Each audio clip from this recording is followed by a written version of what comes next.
все пересмотрел. Вот был гул у нас, щелканье какое-то, жесткое такое щелканье. А причина-то оказалась вот в этом. Вон он болтается. И не потекла еще. И не потекла. Хотя все говорили капиталка двигателя. Все говорили.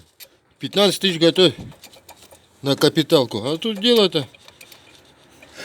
Хотя ремень. 50 рублях, братан. Ага, хотя ремень, говорим, все поменяли в сервисе. Все в сервисе поменяли. Звездочки, мездочки, все. А вот это вот осталось. Нихуя. Нихуя уха. Сколько оно еще не отпало, а?